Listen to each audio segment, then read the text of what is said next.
하나님 말씀은 누가복음 1장 26절에서 33절 말씀을 함께 합독하겠습니다. 시작. 여섯째 달에 천사 가브리엘이 하나님의 보내심을 받아 갈릴리 나사렛이란 동네에 가서 다윗의 자손 요셉이라 하는 사람과 약혼한 처녀에게 이르니 그 처녀의 이름은 마리아라. 그에게 들어가 이르되 은혜를 받은 자여 평안할지어다. 주께서 너와 함께 하시도다 하니 처녀가 그의 말에 듣고 놀라 이런 인사가 어찌함인가 생각하매 천사가 이르되 마리아여 무서워하지 말라. 내가 하나님께 은혜를 입었느니라. 보라 네가 잉태하여 아들을 낳으리니 그의 이름을 예수라 하라. 그가 큰 자가 되고 지극히 높으신 이의 아들이라 일컬어질 것이요 주 하나님께서 그 조상 다윗의 왕위를 그에게 주시리니 영원히 야곱의 집에 왕으로 다스리실 것이며 그 나라가 무궁하리라. 아멘. 아멘. 우리는 지금 누가복음 말씀을 보고 있습니다. 누가복음은 사실에 의해서 사실에 이루어진 것들을 기록했다라고 누가는 누가복음 앞부분에서 이야기를 합니다. 사실 성취된 이야기, 사실 구약에서 약속했던 것을 신약에 와서 성취된 것을 기록했다라고 해서 역사서와 같은 성격을 가지고 있고 또 그것은 의사로서의 직업적인 그러한 소명으로서 구체적이고 차례대로 또는 순서대로 또는 그 질서대로 기록했다라고 말했습니다. 그래서 첫 번째 지난주에 얘기했던 내용이 뭐였습니까? 특별히 그렇게 얘기하고 세례 요한, 그 세례 요한에 대해서 얘기를 하는데 세례 요한을 준비시키는 이야기를 합니다. 구약의 말라기를 통하여서 예언했던 엘리야 같은 선지자를 내가 보낼 텐데 메시아가 오기 전에 그 선지자를 내가 먼저 보낼 것이다 라고 예언했던 그 말씀을 누가복음 1장 5절부터 26절, 25절까지 그 엘리야의 심령으로 말씀을 전할 선지자가 누군지 그를 준비시키는 이야기를 합니다. 그래서 누구입니까? 사가랴와 엘리사벳. 그 가정에서 엘리야의 심령으로 메시아의 사역을 준비시킬 자가 나올 것임에 대한 예언의 성취 이야기를 먼저 합니다. 하나님께서 사가랴가 자기 순서대로 성소에 가서 제사를 드릴 때 가브리엘 천사를 그 오른편에 세워서 천사가 예언하게 합니다. 말씀하게 합니다. 사가랴가 그 예언을 깜짝 놀랍니다. 뭘 했기에 깜짝 놀랍니까? 하나님께서 네 기도를 듣고 이제 응답하신다. 들으셨다. 응답하실 것이다. 라고 말합니다. 여러분, 하나님은 살아계십니다. 우리가 기도하는 그 기도 대목들을 들으십니다. 그리고 하나님이 가장 좋은 때, 합당한 때 응답하십니다. 그래서 사가랴가 기도를 했더니 그 기도가 하늘에 상달되고 하나님께 들린지라 이제 그것이 응답될 때가 됐다라고 말합니다. 그랬더니 사가랴가 어떡합니까? 내가 그걸 어떻게 할 수 있습니까? 하나님의 말씀을 믿었습니까? 그 천사의 말을 믿었습니까? 그는 오랫동안 기도했습니다. 그는 오랫동안 기도했음에도 불구하고 하나님이 정작 그 기도를 응답하겠다고 말했을 때 그걸 어떻게 믿습니까? 그걸 어떻게 믿습니까? 라고 얘기합니다. 왜요? 내가 늙었고 엘리사벳도 늙었는데 현실적으로 그것이 가능합니까? 우리가 나이가 많은데 어떻게 그게 가능합니까? 천사가 말합니다. 네가 그것을 믿지 않았으니까 네가 지금부터 그 기도가 응답되는, 다시 말해서 엘리사벳이 잉태하여 10달 동안 뱃속에 있다가 출산할 때 네가 그때서나 말을 할 것이다. 그때까지는 네가 벙어리로 지낼 것이다. 그것이 표적이다. 정말로요. 사가랴가 그때부터 말을 하지 못합니다. 기대하고 기도했지만 막상 기쁜 소식이 들렸을 때, 기다리고 기다렸던 기쁜 소식이 들렸을 때 그것을 기쁘게 반응하지 못한다면 여러분 그것만큼 안타까운 일이 어디 있습니까? 여러분 생애 가운데 지금 간절히 기도하는 기도 제목이 있습니까? 있다면요. 하나님이 하나님 때에 응답하려고 애끼고 준비시키는 것이지 응답하지 않겠다고 하는 것은 아닐 것입니다. 물론요. 내가 기도하는 것마다 다 응답하면 때로는요. 그것이 나에게 해로운 것이라면 응답을 이루어지지 않을 때가 있어요. 그래서 응답하지 않음도 응답하심일 거예요. 응답하지 않는 것도 기도의 응답이라고요. 그리고 내가 기도한 대로 응답되어지는 것도 있지만 내가 기도한 대로 응답되지 않고 다르게 응답되어지는 것도 응답이에요. 그리고 내가 기도한 때 빨리빨리 해달라고 막 그럴 때 빨리 응답을 안 해주고 한참 뒤에 응답해 주는 것 또한 응답이에요. 여러분 우리는 기도할 뿐이지만 응답의 주권은 누구에게 있어요? 하나님께 있어요. 내가 기도했으니까 하나님은 무조건 응답해 줘야 됩니다. 응답하지 않으면 하나님 없는 겁니다. 이렇게 하면 내가 하나님을 종으로 부린 거지 하나님을 주권자로 하나님을 나의 신으로 그렇게 예배한 거 아니잖아요. 그러면 하나님은 내 종이 된 것밖에 안 된 거잖아요. 내가 기도한 때 응답돼야 되고 내가 기도한 대로 응답돼야 되고 그런 하나님이라면 여러분 그건 세상의 우상과 다를 게 없는 거예요. 하나님은 주권자예요. 나를 창조하시고 나를 구원하시고 오늘도 나의 구원을 이루시고 온 세상을 통치하고 다스리시는 역사의 주관자이십니다. 우리가 그분을 경배하고 경외하고 그분께 기도할 뿐이지 기도의 응답과 기도의 응답의 방법과 기도의 응답의 때는 하나님께 있습니다. 우리가 그 하나님의 주권을 인정하고 우리가 그 하나님을 믿는 것입니다. 사가랴는 자기가 기도한 때 응답되지 않았다고 해서 기대하지 않았던 것 같아요. 이제는 시간도 다 지났지 않습니까? 이제는 우리가 늙고 이제는 더 이상 아이를 생산할 수 없는 나이가 된 거 아닙니까? 그런데 지금에서 뭘 내가 그걸 어떻게 믿습니까? 내가 그걸 어떻게 합니까? 하나님을 경외하고 하나님을 경외하는 성소의 자리에 있는 제사장이라 할지라도 하나님을 인정하고 믿지 못했다는 이 사가랴의 모습. 그래서 하나님은요. 단순히 사가랴와 엘리사벳의 가정에 한 아이의 출산으로 생각하지 아니하고 그 아이의 출산으로 말미암아 메시아를 예비하고 준비하며 많은 자들에게 기쁨이 되는 자 그러한 자를 출생시키기 위해서 한참 더디게 그것도 메시아의 출생과 그 바로 앞에 메시아의 출생 바로 앞에 그를 두게 한 겁니다. 왜냐하면 그를요 귀한 하나님의 뜻을 이루는 자로 세우기 위함이었던 것입니다.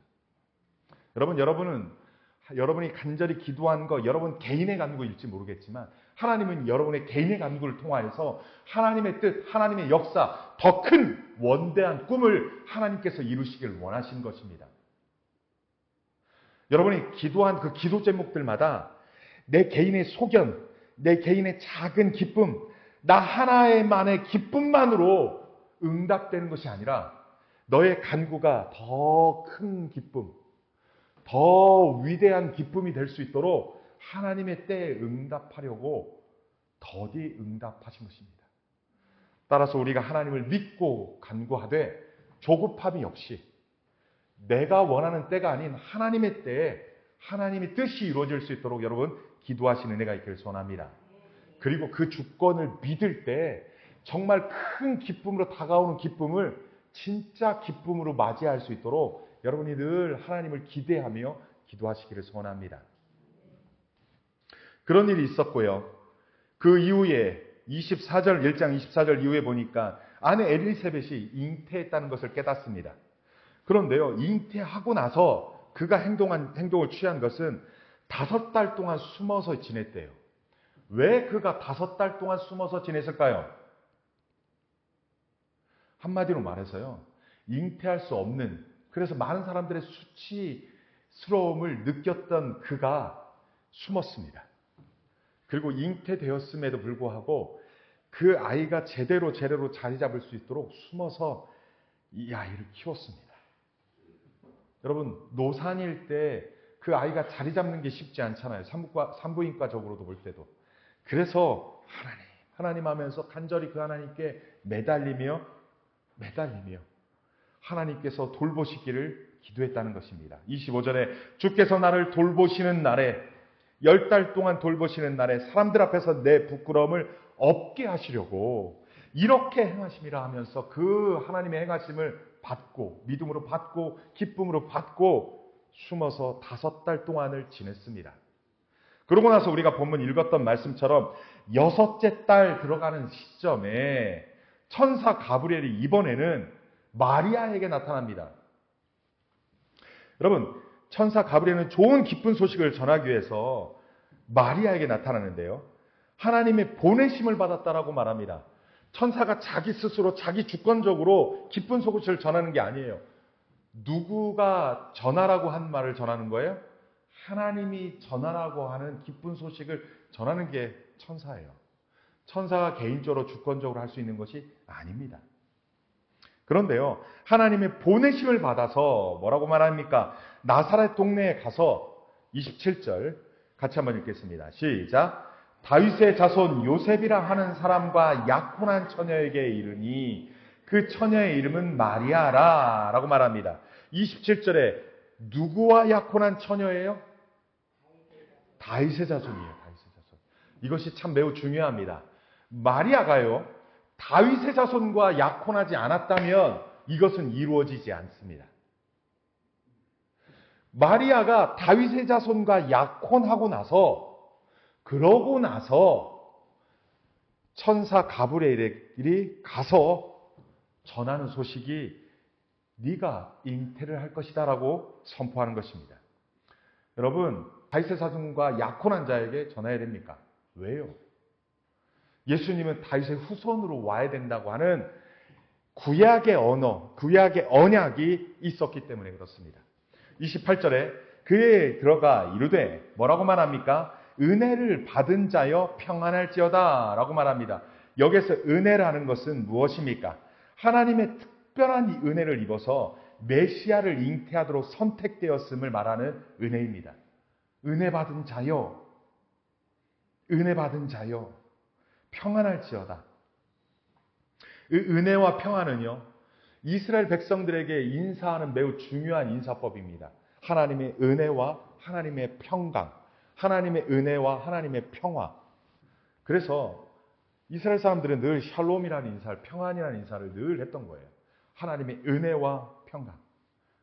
특별히요, 하나님의 은혜와 평강이 너희에게 함께 있을지어다. 신약에 와서도 사도 바울이 모든 편지서에 대부분 이 인사를 썼습니다. 주께서 너와 함께 하시도다 하니 처녀가 그 말에 놀랍니다. 왜요? 하나님의 특별한 은혜를 입어서 메시아를 잉태하도록 너에게 그러한 은혜가 있을지어다.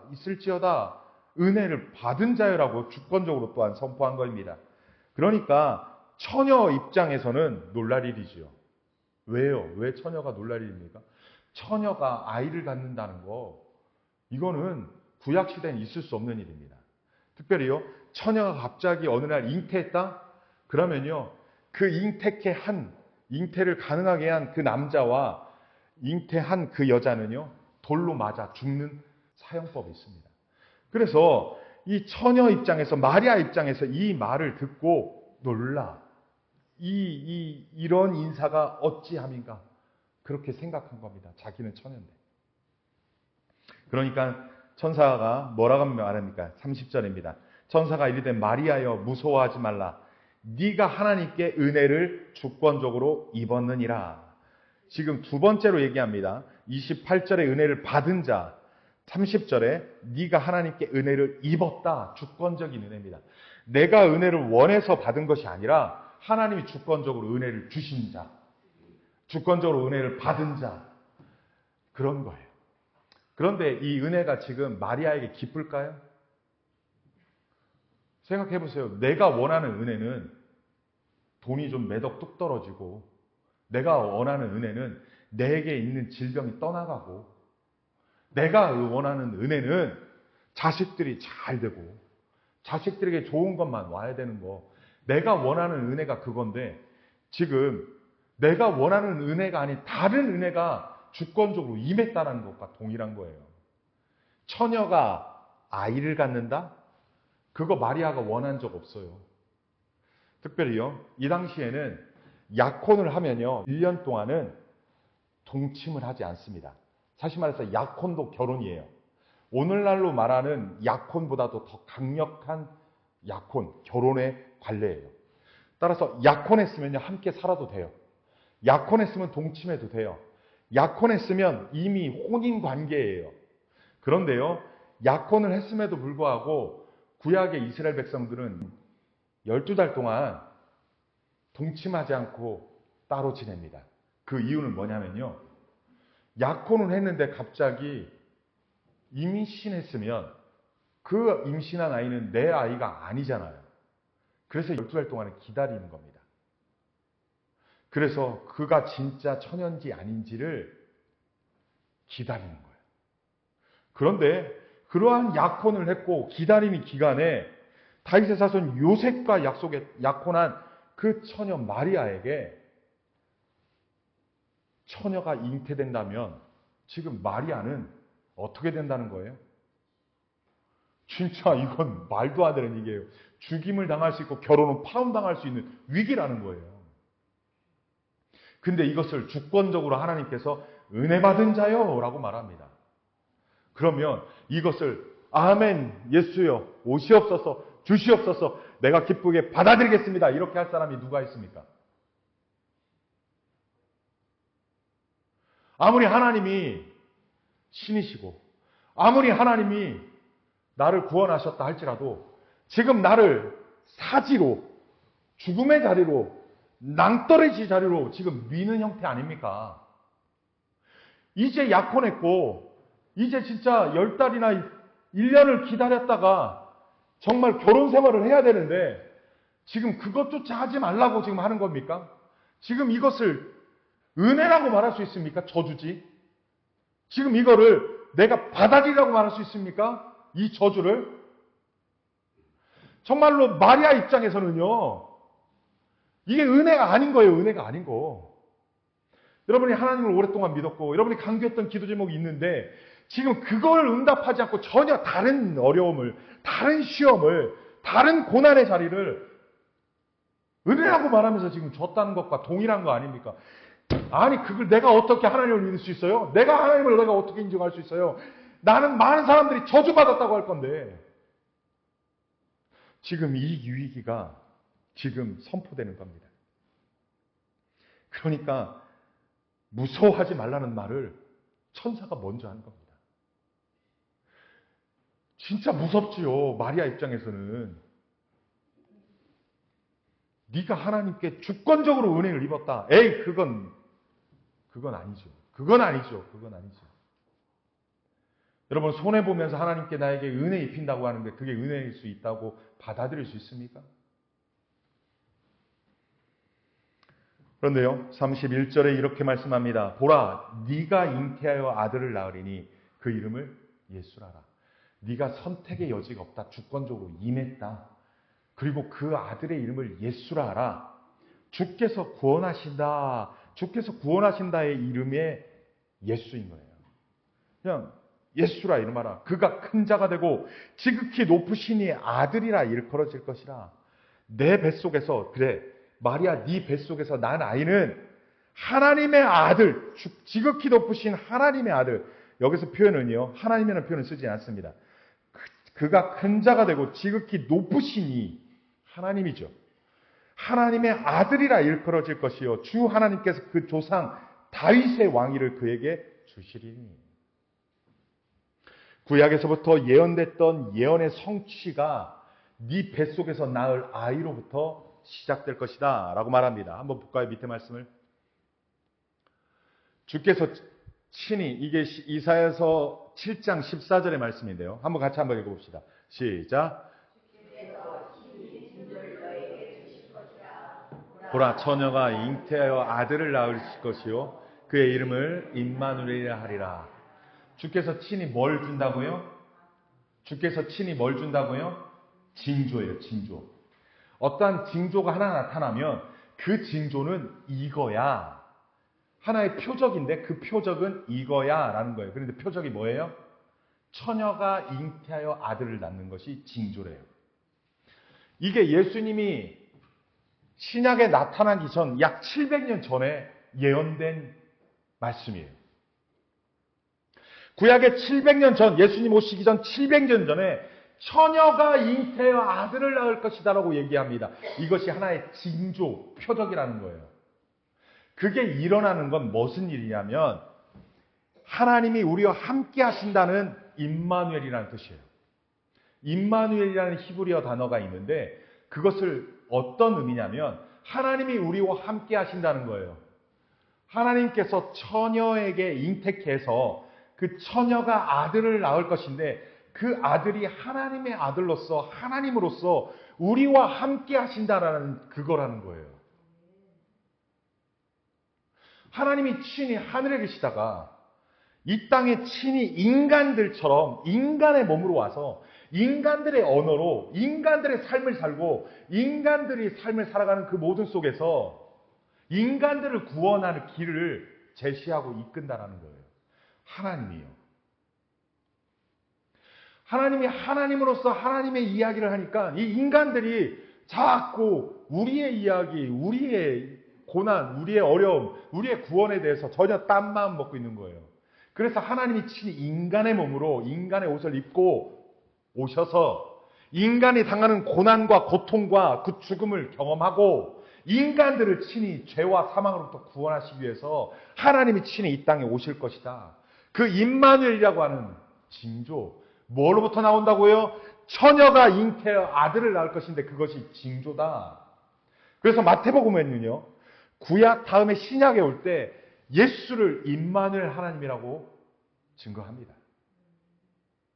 그 예수가 임마누엘 하나님으로 이 땅 가운데 올 것인데 네가 그 임마누엘 메시아를 잉태될 것이다, 잉태할 것이다 라고 지금 말하고 있는 것입니다. 또 한 구절 말씀 볼까요?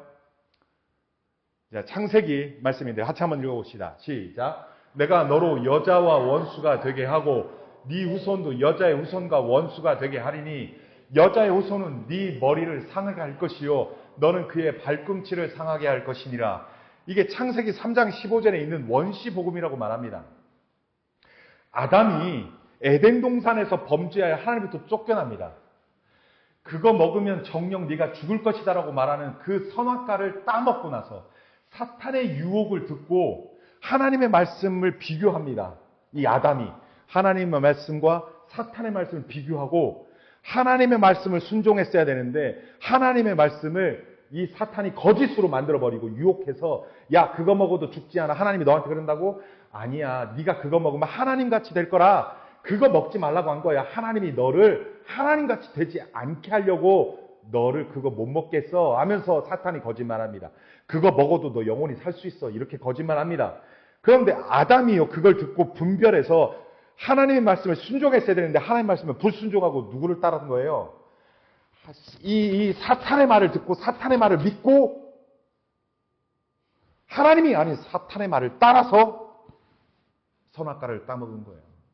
하와가 그걸 먹고 자기의 남편 되는 아담에게도 먹게 했다라는 거예요. 그래서 어떻게 됐습니까? 죽을 사람으로 전락한 거예요. 그래서 죄와 사망이 인류 가운데 임한 거예요. 인류의 대표인 아담이 하나님의 말씀을 불순종하여 죄와 사망이 그로부터 임한 거예요. 그래서 우리는 죽을 수밖에 없는 존재인 거예요. 그런데요, 하나님께서 그러한 인간들을 영원히 죽는 곳으로 내버려 두지 아니하시고 원시복음을 주셨는데 여자의 후손이라고 표현을 합니다. 여자의 후손. 여자에게서 난 후손. 자, 우리 아들과 딸이 지금 저 자리에 있는데 아들과 딸은 제 후손이라고 말합니다. 제가 씨를 줘서 씨로 잉태케 돼서 그 아이들이 출산했기 때문에 저들은 이정현이라는 사람의 아들과 딸이에요. 물론 이정현, 이격희의 아들과 딸이기도 하지만 이정현이라고. 그래서 그래서 여자의 후손이라는 말을 쓰지 않아요. 그런데 예수님은 지금 사람이 잉태케 한 게 아니라 누가 잉태했냐면 성령께서, 하나님께서 잉태해서, 그래서 그를 여자의 후손이라고 말합니다. 그래서 그를 하나님의 아들로 둔 거예요. 만약에 여기서 말하는 다윗의 자손 요셉이라는 사람이 마리아에게 씨를 줘서 그로부터 잉태케 됐다면 여자의 후손이 될 수 없어요. 그런데 여기서 말하는 마리아는요, 요셉으로 말미암아 잉태케 된 게 아니라 성령으로 말미암아 잉태케 돼서 여자의 후손이라고 말하신 거예요. 그래서 그 여자의 후손이 누구예요? 예수 그리스도인 거예요. 예수 그리스도께서 네 머리, 여기서 말하는 너는 누구냐면 사탄이에요. 거짓말하여 유혹하여 인간들을 멸망의 길로 이끈 너 사탄 머리를 상하게 할지라. 그리고 너는 누구예요? 너는 그의 발꿈치를, 사탄이 그의 발꿈치라 누구예요? 여자의 후손을 가리킵니다. 그래서 사탄이 예수를 죽인다고 십자가로 사형케 하는데, 그런데 그거를 죽이는 게 아니라 영원히 죽일 수 없고 그는 부활시키고요, 발 뒤꿈치 정도만 상하게 할 것이다 라고 예언한 거예요. 그래서 여자의 후손은 누구를 상하게, 머리를 상하게, 사탄의 머리를 상하게 한 거고, 사탄은요, 예수님을 죽였다고 승리를 자축하지만 발꿈치 정도 그것만 물리게 한 사건, 그것이 원시복음이라는 거예요. 따라서 지금 마리아가 잉태케 되어 낳는다는 것은 창세기와 또는 사무엘 하와 또는 이사야서에 예언한 메시아, 우리의 구원자, 하나님의 아들이 올 것을 미리 예언했던 그 예언의 성취라는 거예요. 마리아가 지금 그 이야기를 듣습니다. 그리고 뿐만 아니라 또 다른 말씀 한번 볼까요?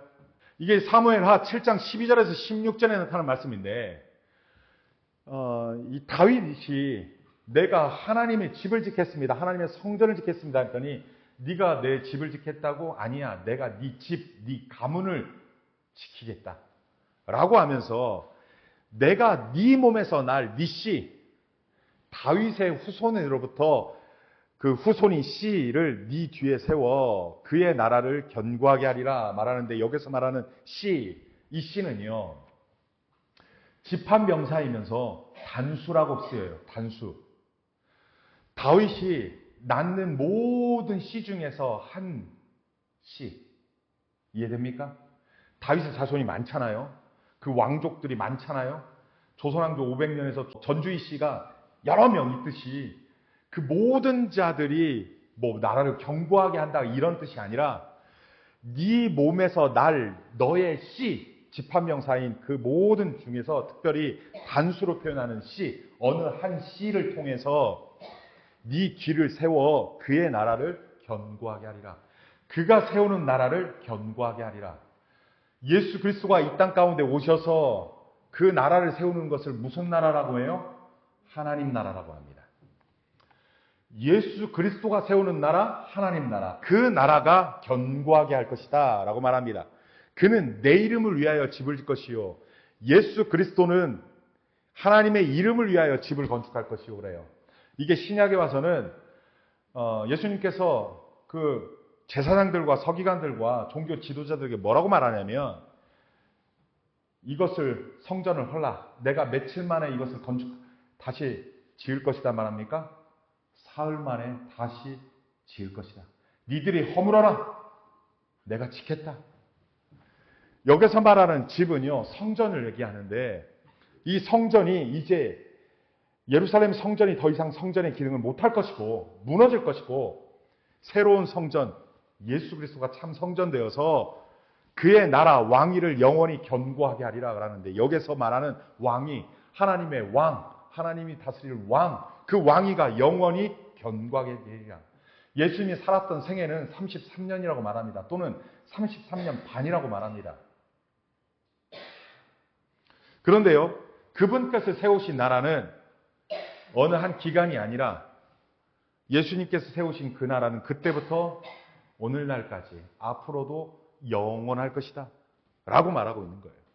나는 그에게 아버지가 되고, 하나님은 그 예수에게 아버지가 되고 그는 내게 아들이 되리라. 그래서 예수님을 하나님의 아들, 하나님은 예수님의 아버지, 우리도 양자가 돼서 하나님을 아버지라고 부르는 거죠. 그래서 네 집과 네 나라가 내 앞에서 영원히 보존되고 네 왕위가 영원히 경고하리라. 예수 그리스도가 세운 하나님의 나라. 그래서 다윗의 후손으로 오는 하나님의 나라. 영원할 것이다 라고 말했던 구약의 예언이 성취될 것임을 이야기합니다. 그래서 오늘 누가복음 1장 33절에 영원히 야곱의 집을 왕으로 다스리실 것이며 그 나라가 무궁하리라 라고 천사가 마리아에 얘기합니다. 정말 위대한 얘기죠. 근데 그 위대한 얘기가 마리아 입장에서 무슨 얘기라고요? 저주 얘기 같다는 거예요. 메시아가 온다는 위대한 얘기고 구약의 예언을 성취하는 위대한 얘기지만 마리아 개인의 입장에서는 뭐라고요? 저주와 같은 이야기입니다. 그 저주와 같은 이야기가 선포됩니다. 그러니까 마리아가 어떡합니까? 34절 이하입니다. 같이 한번 읽어봅시다. 34절 같이 읽겠습니다. 시작. 마리아가 천사에게 말하되 나는 남자를 알지 못하니 어찌 이 일이 있으리까? 마리아가요, 처음은 좀 거부하는 듯이 말을 합니다. 그런데 이 일이 어찌 이 일이 있으리까? 영어 성경으로 how라는 표현을 씁니다. 어떻게 이루어집니까? 자, 마리아는 뭐라고요? 남자를 알지 못한다. 남자와 한 번도 잔 적이 없다라는 말과 같은 거예요. 나는 남자와 한 번도 잔 적이 없는데 이 일이 내게 어떠한 방법으로 이루어집니까? 묻는 거예요. 천사가 대답합니다. 35절 같이 읽겠습니다. 시작. 천사가 대답하여 이르되 성령이 내게 임하시고 지극히 높으신 이의 능력이 너를 덮으시리니 이러므로 나실 바 거룩한 이는 하나님의 아들이라 일컬으시리라. 어떻게 임한다고요? 어떠한 방법으로 임한다고요? 남자와 너는 동침하여 아이가 생기는 것이 아니다. 어떻게 해요? 하나님이 성령이 너를 덮어서 하나님이 임하여서 임택해 되는 것이다 라고 말합니다. 그러면서 그 징조 중에 또 한 가지의 징조를 얘기합니다. 36절입니다. 같이 읽겠습니다. 시작. 보라, 네 친족 엘리사벳도 늙어서 아들을 배었느니라. 본래 임신하지 못한다고 알려진 이가 이미 6달이 되었나니. 자, 징조가 뭐예요? 사가랴와 엘리사벳이 잉태하지 못한다, 아이를 임신하지 못한다라고 알려졌다. 그럼에도 불구하고 하나님께서 그에게 잉태케 하여 5달이 지나서 6째 딸이 됐다 라고 말합니다. 그러면서 한 가지 더 말합니다. 37절 같이 읽겠습니다. 대저 하나님의 모든 말씀은 능하지 못하심이 없느니라. 하나님의 말씀 뭐 한다고요? 능치 못할 일이 없다는 거예요. 하나님 말씀은 반드시 이루어진다는 거예요. 지금 누가 이것을 선포하는 겁니까? 천사가 선포하는 겁니다. 야, 하나님은 그분이 말씀하신 것을 반드시 이루시는 분이야. 구약의 창세기 태초부터 그리고 인류가 태어난 그때부터 뿐만 아니라 이사야 선지자 때나 또는 다윗 시대나 그 1000년 전이든 700년 전이든 그 수천 년 전이든 그 수만 년 전이든 하나님께서 말씀하신 일은 반드시 이루어지는 거야. 여러분 믿으십니까? 믿으십니까? 하나님 말씀은 능하지 못한 일이 없습니까? 그러니까 천사가 그 말을 했어요. 그랬더니 마리아가 뭐라고 말합니까? 같이 읽겠습니다. 시작. 마리아가 이르되 주의 여종이오니 말씀대로 내게 이루어지이다 하며 천사가 떠나니라. 사가랴는 믿지 못했습니다. 사가랴는 하나님의 뜻이 내게 이루어질 거라는 걸 기대하지도 못했습니다. 기도했지만, 오랜 세월 기도는 했지만 기대하지 못했고 믿지 못했습니다. 그래서 그에게는 10달간 침묵할 수밖에 없는 벙어리 생활을 보냈습니다. 그런데 마리아는 어떻게 됩니까? 불가능이라면 진짜 더 불가능이라고 할 수 있는 처녀가 잉태케 되는 상황이 벌어진다고 예언합니다. 마리아는 아직 임신하지 않았고 아직 임신될 준비도 안 됐고 아직 자기는 그것을 받아들일, 그 저주를 받아들일 준비가 안 됐습니다. 구약의 위대한 예언이고 구약의 위대한 일이지만 메시아가 와야지 우리 구원이 이루어지지만 우리 민족이 구원이 이루어지지만 지금 이 구원이요. 이스라엘에 국한된 것이 아니라 한 가정에 국한된 것이 아니라 인류의 구원을 이루는 위대한 일이지만 왜 나에게 그런 일을? 그건 나에겐 저주인데 나는 남자도 아직 모르고 알지 못하는데 그리고 나는 이미 약혼했는데 나는 이 결혼이 파혼의 위기 또는 맞아 죽을 위기까지 처해지는데 내가 이것을 어떻게 감당하며 어떻게 하겠습니까? 오히려 거부할 수 있는 조건들이 너무 많아요. 그런데 마리아는 어떻게 이런 일을 이루어질 수 있겠습니까? 라고 방법을 묻고 하나님이 말씀에 능한 일이 없다 하면서 하나님께서 이루실 거라고 말을 하니까 마리아의 고백이 이렇게 말합니다. 주의 여종이오니 주님이 말씀하신 대로 내게 이루어질 것을 받아들이고 죽음조차도 내가 받아들이겠다고 죽음조차도 내가 순종하겠다고 여종이라는 표현을 씁니다. 예수 그리스도께서 당신이 십자가 못 박혀 죽으실 것을 알면서 그 십자가의 길을 갔던 것처럼 하나님께 순종하는 길을 죽음이 온다 해도 순종의 길을 갔던 것처럼 마리아도 여종이라는 표현을 씁니다.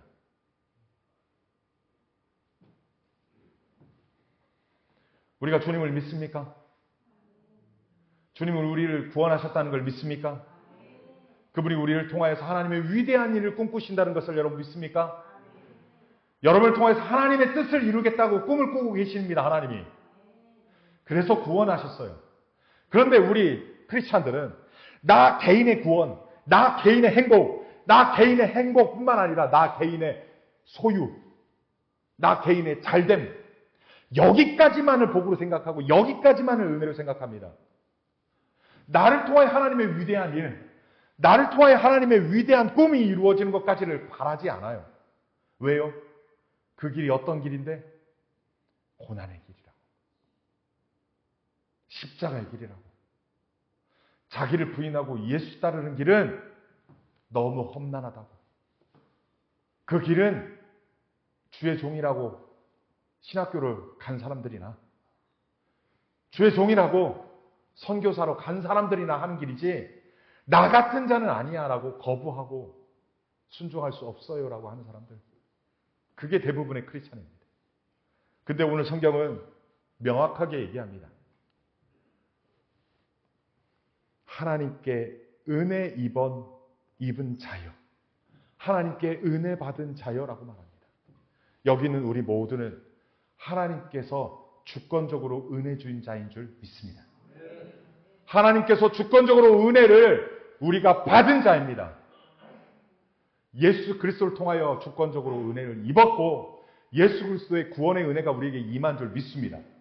여러분 그것이 여러분의 노력으로 여러분의 수고로 여러분의 애씀으로 이루어진 것이 아닙니다.